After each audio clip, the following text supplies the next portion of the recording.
आजकल 2026 में अखबार खोलना पूरा 2013 का फील देता है। वही करप्शन के हेडलाइंस फ्रंट पेज पर, वही पॉलिसी पैरालिसिस, वही इकोनॉमी के खाई में जाने के संकेत, वही सरकार बेखबर असली मुद्दों पर मौन व्रत धारण करके बैठी हुई है। आज का ही किस्सा ले लेते हैं। इंडियन एक्सप्रेस की नई खोज ने पाया है कि सरकार ने जो पैनल बैठाई थी डीप टेक और कटिंग एज स्टार्टअप्स को सॉफ्ट लोन फंडिंग देने के लिए, उस पैनल ने जो 22 कंपनी को फंडिंग दी, उनमें से 15 ऐसी कंपनीज निकली जिनके साफ संबंध पैनल मेंबर्स के साथ ही हैं। सीधा कॉन्फ्लिक्ट ऑफ इंटरेस्ट हो गया ना डीप टेक का विकास। ये पैसा by the way tax payer का पैसा है और ऐसी कंपनीज का आगे आना देश के लिए बहुत जरूरी है। लेकिन हर क्षेत्र में आपको करप्शन दिखेगा, निकम्मेपन का प्रमाण हमें मिल रहा है। ये देखिए उत्तर प्रदेश में क्या हो रहा है। लखनऊ कानपुर एक्सप्रेसवे 15 दिनों के अंदर इनॉग्रेशन के बाद धंस जाती है और फिर पंखे लगाए जाते हैं रास्ते से नमी हटाने के लिए, जिससे पुनः निर्माण किया जा सके। जी हां, स्पेस एज टेक्नोलॉजी का इस्तेमाल हो रहा है।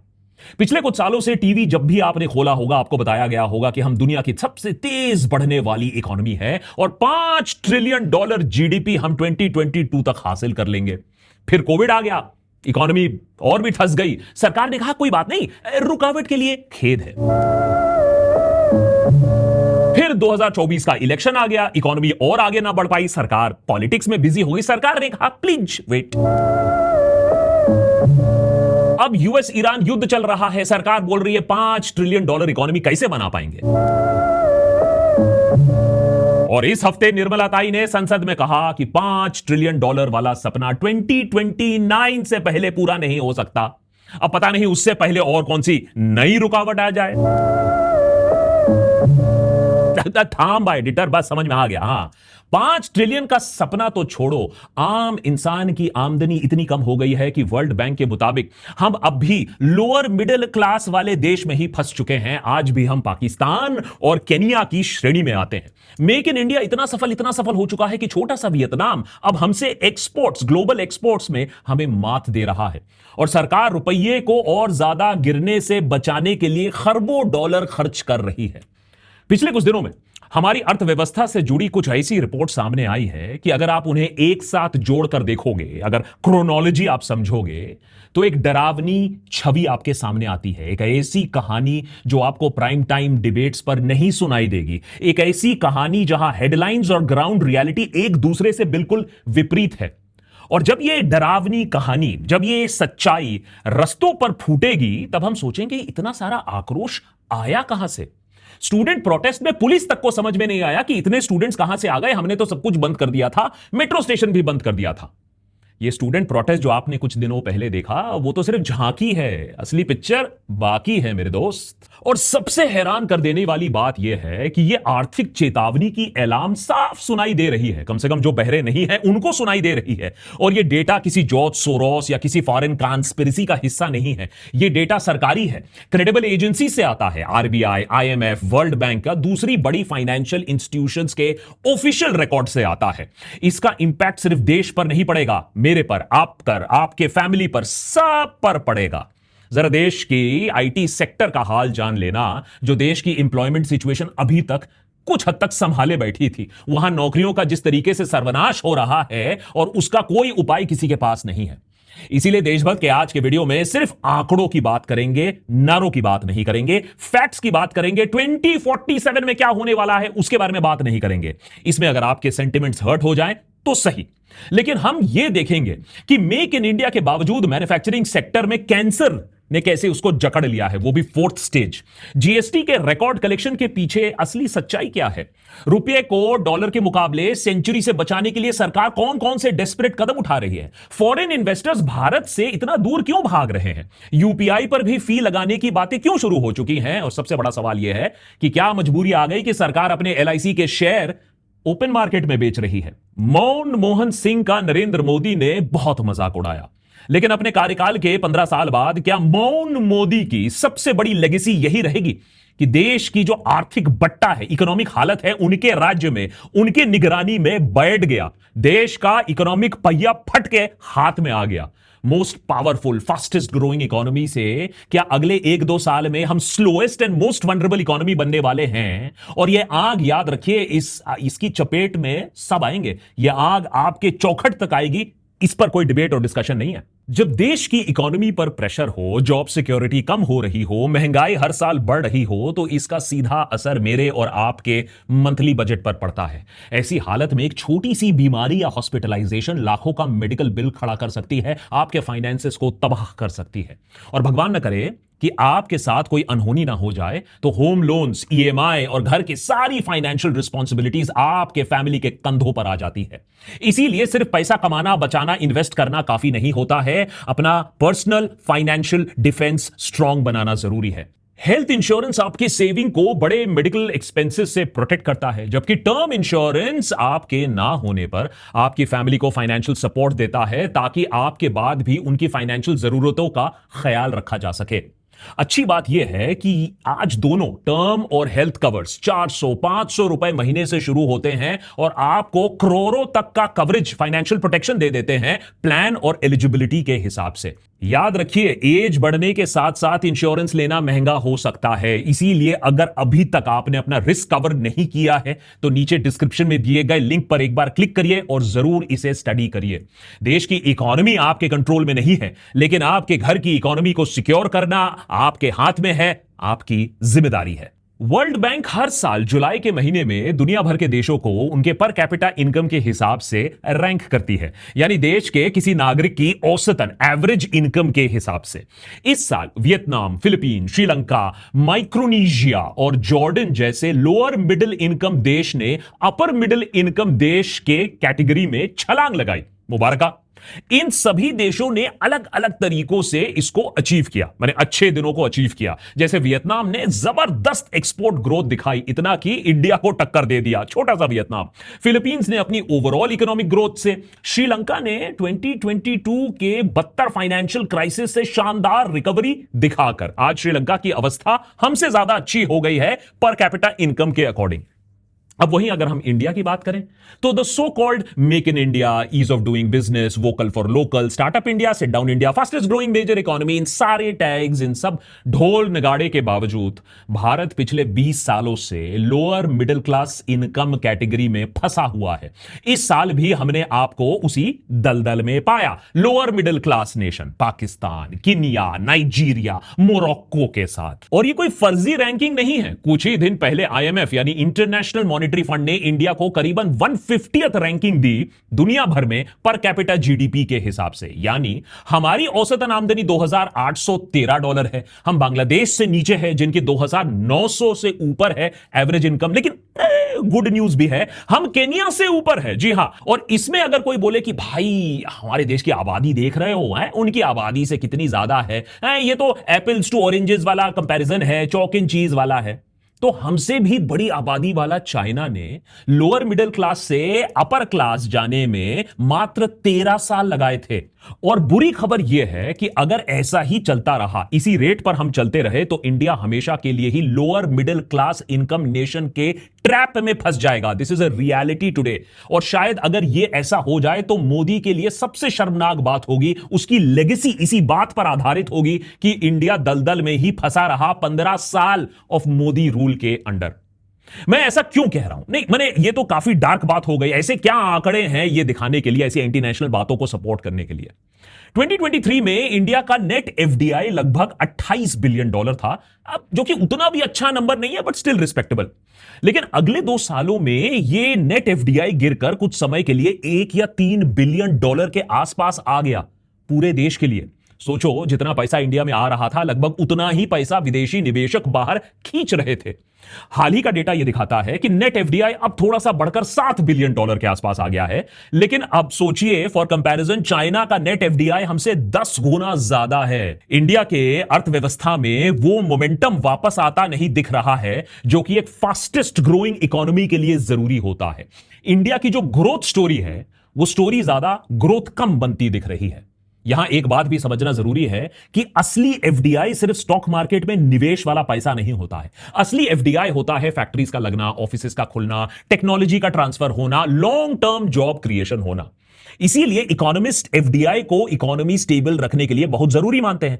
लेकिन हमारे देश में कोई ज्यादा नई फैक्ट्रीज नहीं खुल रही हैं, कोई नया मैन्युफैक्चरिंग नहीं हो रहा है, जॉब क्रिएशन नहीं हो रहा है। जो कुछ पैसा आ भी रहा है वो बहुत शॉर्ट टर्म के लिए आ रहा है। उधर फॉरेन इंस्टीट्यूशनल इन्वेस्टर्स यानी एफआईआईज ने पिछले 1.5 सालों में इंडियन मार्केट से $45 बिलियन बाहर खींच लिया है।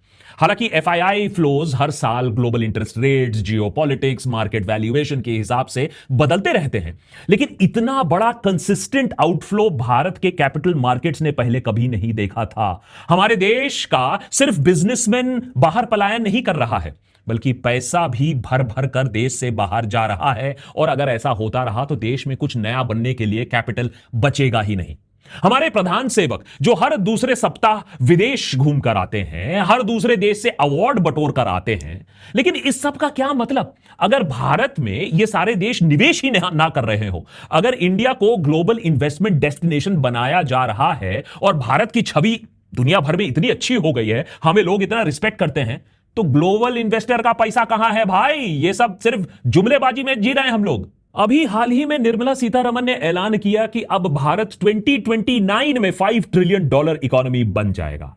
अच्छी बात है निर्मला जी, लेकिन वो मोदी जी ने 2018 में कहा था कि 2022 तक हम $5 ट्रिलियन इकोनॉमी बन जाएंगे, उसका क्या? वो अर्थव्यवस्था जो आने वाले 5-7 वर्षों में 5 ट्रिलियन, तो अगले 1-1.5 दशक में $10 ट्रिलियन के लक्ष्य को लेकर के तेज गति से आगे बढ़ रही। अपने दूसरे कार्यकाल में मोदी जी, नीति आयोग, अरे निर्मला ताई आपने खुद बोला था कि 2025 तक तो हम $5 ट्रिलियन इकोनॉमी जरूर बन जाएंगे। अब तीसरे कार्यकाल में 2029 का झुंझुना हमें थमाया जा रहा है, यह भी मुश्किल ही लग रहा है। जिस मनमोहन सिंह जी की सरकार को आपने दिन रात कोसा कि उन्होंने देश का बेड़ा गर्क करके रखा, उन्होंने जब गद्दी संभाली थी तब इंडिया की इकोनॉमी $800 बिलियन के करीब थी। और जब मोदी सरकार का गठन होता है 2014 में, तब इंडिया की इकोनॉमी $2 ट्रिलियन तक पहुंच चुकी थी। मतलब इतना करप्शन, पॉलिसी पैरालिसिस हुआ था, तब भी इनके 10 सालों में, यूपीए के 10 सालों में हमारी इकोनॉमी 2.5 टाइम्स बढ़ी थी। अगर यूपीए एरा का ग्रोथ रेट चला होता, सिर्फ उतना ही चला होता, तो हम 2024 में 5 ट्रिलियन इकोनॉमी बन चुके होते। तो मोदी जी की कैलकुलेशन गलत नहीं थी।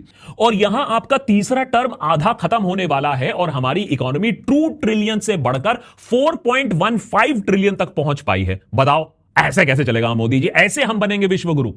अच्छा चलो मान लेते हैं, क्योंकि बहुत सारे लोग बोलेंगे अरे नहीं नहीं, यूपीए के पास तो लो बेस था, उनका स्टार्टिंग पॉइंट ही कम था, तो धीरे धीरे अब हम बढ़ेंगे। चलो वो बात भी मान लेते हैं, लेकिन क्या हम धीरे धीरे भी आगे बढ़ रहे हैं या ठप पड़ रहे हैं? इकोनॉमी की हाल क्या है?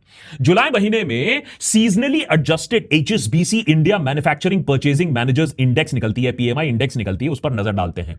यह इंडेक्स गिरकर 53.5 तक आ चुकी है। जून में यह 54.2 था। यह आंकड़ा अभी का पिछले 5 सालों में सबसे कम लेवल का है। इसका मतलब है कोविड के बाद से अब तक मैन्युफैक्चरिंग सेक्टर की सबसे बुरी हाल अभी हम देख रहे हैं। आसान भाषा में पीएमआई एक इंडिकेटर है जो बताता है कि इकोनॉमी में बिजनेस एक्टिविटी बढ़ रहा है या घट रहा है। 50 से ऊपर यानी इकोनॉमी एक्सपैंड कर रहा है, 50 से नीचे यानी इकोनॉमी स्लो डाउन कर चुका है। अभी 53.3 है, माने इसका मतलब इकोनॉमी अभी भी ग्रो कर रही है, लेकिन ग्रोथ की रफ्तार काफी धीमी हो चुकी है। अब ऐसे नेगेटिव बातें सुनकर भक्त बनर्जी मुझ पर चिल्लाएगा, कहेगा कि तुम्हें हर चीज में नेगेटिविटी दिखती है। जीएसटी कलेक्शन के बारे में बात करो, हैं हर महीने नए रिकॉर्ड बन रहे हैं जीएसटी के डेटा में। तो क्या है इस जीएसटी डेटा के रिकॉर्ड कलेक्शन की सच्चाई? सरकार का सबसे ज्यादा टैलेंट इसी में चीज होता है, नंबरों को फेरबदल करना और हेडलाइन को मैनेज करना। सरकार बार बार जीएसटी कलेक्शन का रिकॉर्ड नंबर दिखाती है, लेकिन जब इकोनॉमिस्ट ने जीएसटी के लाइक फॉर लाइक एनालिसिस किया तो असली तस्वीर सामने आई। समझिए, फाइनेंशियल ईयर 2026 में जीएसटी कलेक्शन की ग्रोथ घटकर सिर्फ 5.57 रह गई है, जो पिछले 5 सालों में सबसे लोएस्ट ग्रोथ रेट है। इकोनॉमिस्ट देखते हैं कि कितनी गति से चीजें बढ़ रही हैं या कम हो रही हैं, यह दिखाता है हम जा किस तरफ रहे हैं। तो कलेक्शन 22 ट्रिलियन रुपीस से बढ़कर 23.3 ट्रिलियन जरूर हुआ है, लेकिन ग्रोथ की स्पीड लगातार धीमी पड़ रही है। इकोनॉमिस्ट को क्रोनोलॉजी समझ में आ रहा है। अब इसमें भी एक बहुत चिंताजनक बात है, ये बढ़ोतरी में भी। इसमें जीएसटी इंपोर्ट रेवेन्यूज जो हमने देखा वो 12.8% से बढ़ी हैं, जबकि डोमेस्टिक रेवेन्यू ग्रोथ जीएसटी में सिर्फ 3.27% है। इसका मतलब क्या है? सिंपल भाषा में इसका मतलब यह है कि मेक इन इंडिया और आत्मनिर्भर भारत का जो ढिंढोरा हमने पीटा था वो एक तरफ से काफी खोखला है। सरकार को जीएसटी का एक मोटा कमाई जो है वो हमारे देश में बाहर से अंदर आने वाले सामान पर लगाया गया जीएसटी है। यानी हम चीजें ज्यादा इंपोर्ट कर रहे हैं, एक्सपेंसिव फॉरेन सामान मंगवा रहे हैं, उस पर टैक्स लग रहा है और उसे सरकार दिखाने की कोशिश कर रही है कि हमारी जीएसटी रेवेन्यू बढ़ रही है, लेकिन इंटरनल कलेक्शंस कम हो रही हैं।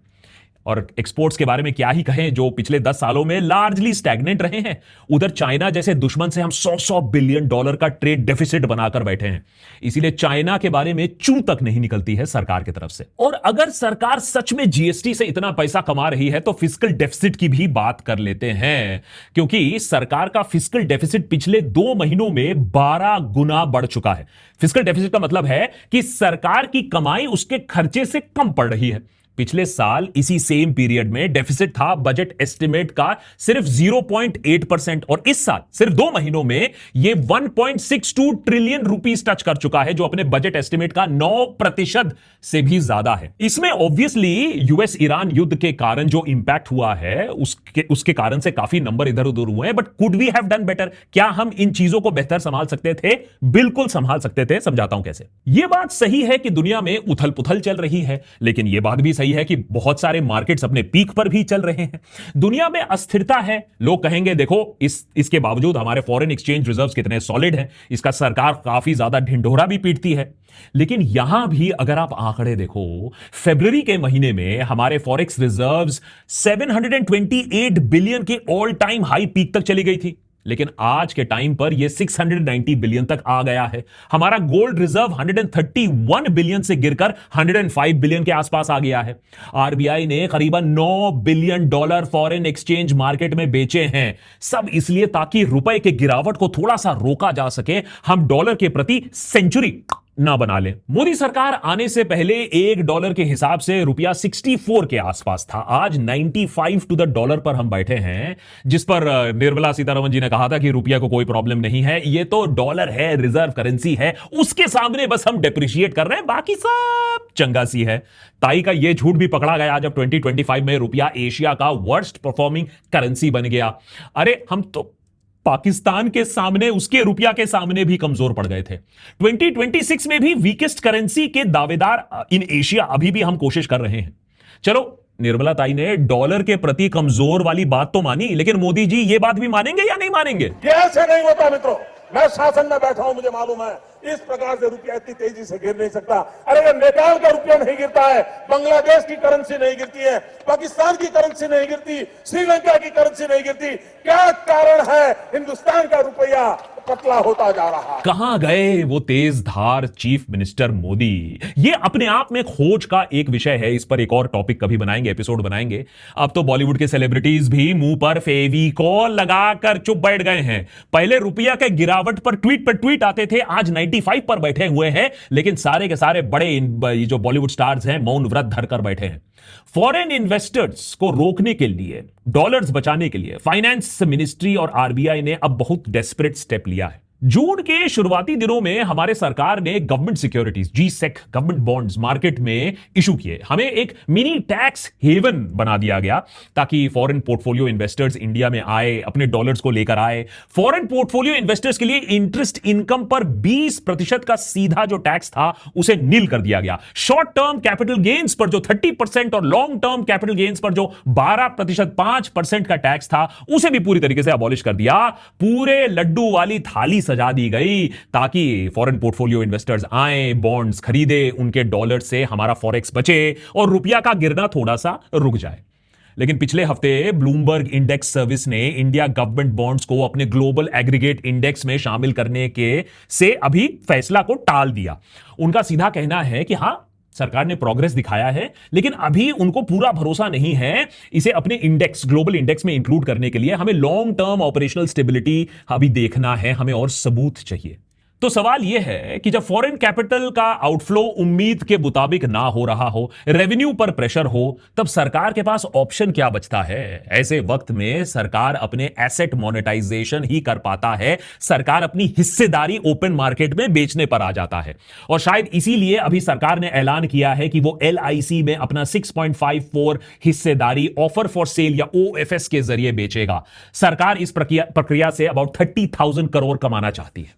मालूम है थोड़ा सा भारी हो गया, बड़ी बड़ी बातें हो गई, ऑफर फॉर सेल 30,000 करोड़ वगैरह वगैरह। इससे आपको और मुझे क्या लेना देना? तो अगर आप देश के मिडिल क्लास से आते हो, लोअर मिडिल क्लास से आते हो, रोजाना महंगाई से जूझ रहे हो, आम इंसान अगर आप हो, तो आने वाला डेटा आपको रुला देगा। भारत अब आप मान के चलो एक के शेप्ड इकोनॉमी बन चुका है। एक ऐसी इकोनॉमी जहां देश का आम युवा सड़कों पर अपने आप को बेरोजगार पाता है, बिना किसी फाइनेंशियल बैकिंग के, कोई खास फ्यूचर के बिना। और उसी के विपरीत जो टॉप 1% एलीट है, अपने प्राइवेट जेट्स में घूमता है, इंटरनेशनल टूर करता है, आराम की जिंदगी बिताता है।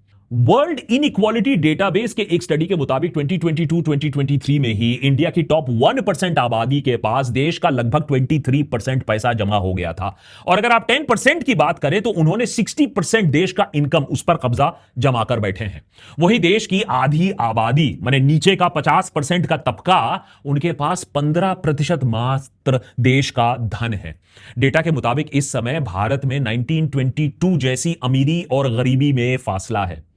अंग्रेज तो चले गए, लेकिन ये नेतागण छोड़ गए। यहां इकोनॉमी जरूर बढ़ रही है, लेकिन नेतागण और उनके दोस्तों के लिए ग्रोथ हो रहा है, फायदा हो रहा है। वो लैम्बोर्गिनी और रोल्स रॉयस खरीद रहे हैं, बाकी अपने आप को रास्ते पर पा रहे हैं। इंडिया का सनराइज सेक्टर, जिसके थ्रू, IT सेक्टर के थ्रू इतने लोग अपने आप को ऊपर तबके तक ले जा पाए, middle class, upper middle class तक जा पाए, उसकी हालत देखिए। पिछले 6 साल में सबसे कम हायरिंग अब हमें दिख रही है। बुलेट ट्रेन की स्पीड से बनने वाली हाईवेज अब ठप हो रही हैं। पिछले 2 महीनों में हाईवे कंस्ट्रक्शन सीधा 45% गिरा है, क्योंकि पैसा खत्म हो रहा है। अब मंत्री जी भी वैसे एथेनॉल बनाने में इतना व्यस्त है, कहां ये सब हाईवे बनाएंगे। वैसे एथेनॉल की सच्चाई भी देश के सामने आ चुकी है। पिछला एपिसोड अगर आपने नहीं देखा हो कि एथेनॉल का झूठ कैसे अब देश के सामने आ चुका है, देख लीजिएगा। खैर, वेस्ट एशिया कॉन्फ्लिक्ट के चलते इंडिया का FY 27 के पहले क्वार्टर में क्रूड ऑयल इंपोर्ट बिल इतिहास में सबसे ज्यादा $50 बिलियन तक पहुंच गया है, जो पिछले क्वार्टर से 60% ज्यादा है।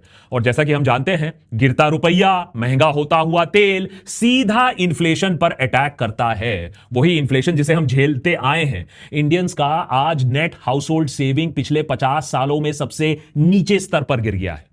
लेकिन इस सब में घी डालने के लिए अब आने वाला है अमृतकाल का एक और मास्टर स्ट्रोक। जो सरकार कल तक चीख चीख कर कहती थी कि UPI मास्टर स्ट्रोक है, बिल्कुल फ्री है और फ्री रहेगा, उसने अब payment and settlement systems act में अमेंडमेंट कर दिया है, जिससे बैंक्स और पेमेंट प्रोवाइडर्स, बड़े मर्चेंट्स जैसे Amazon, फ्लिपकार्ट, जोमैटो, UPI और रुपे पेमेंट्स पर मर्चेंट डिस्काउंट रेट या MDR चार्ज लगा सकते हैं।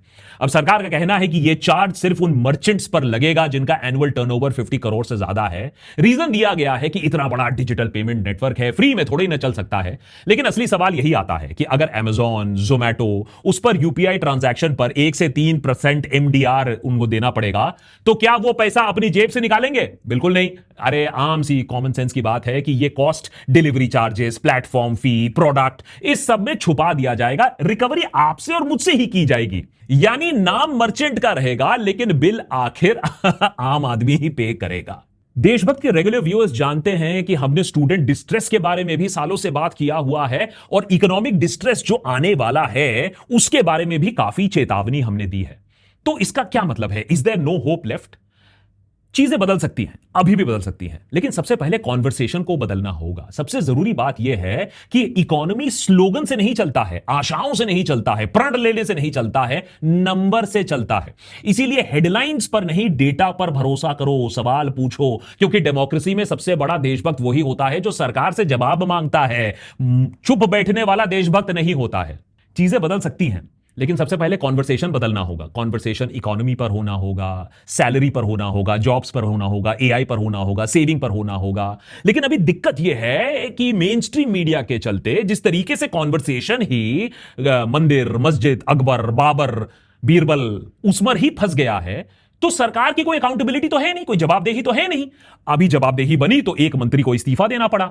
अगर E20 पर जवाबदेही बननी पड़ती तो नितिन गडकरी और ये पुरी को इस्तीफा देना पड़ेगा। वैसे ही नरेंद्र मोदी को सोचना पड़ेगा कि उनके कार्यकाल में इतना आपने जो मजाक बनाया मनमोहन सिंह का, क्या आपकी लेगेसी अब यह रह जाएगी कि आपके देखरेख में, आपके प्राइम मिनिस्टरशिप के अंडर देश की इकोनॉमी का बट्टा धार हो गया?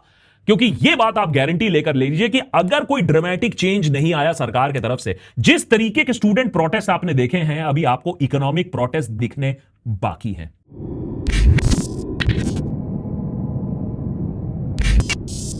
जैसा कि मैं हमेशा कहता हूं, देश की इकोनॉमी शायद आप ना बदल सको, लेकिन अपनी पर्सनल इकोनॉमी, अपने फैमिली की इकोनॉमी की जिम्मेदारी आपके हाथों में है। तो जरूर इंश्योर करिए अपने आप को। आपका टर्म हेल्थ इंश्योरेंस कवर्स 400 से 500 रुपए प्रति माह से शुरू हो सकता है। Please protect your self and your family. नीचे डिस्क्रिप्शन में दिए गए लिंक को क्लिक करिए, अपने लिए खुद एक बेस्ट प्लान चूज करिए।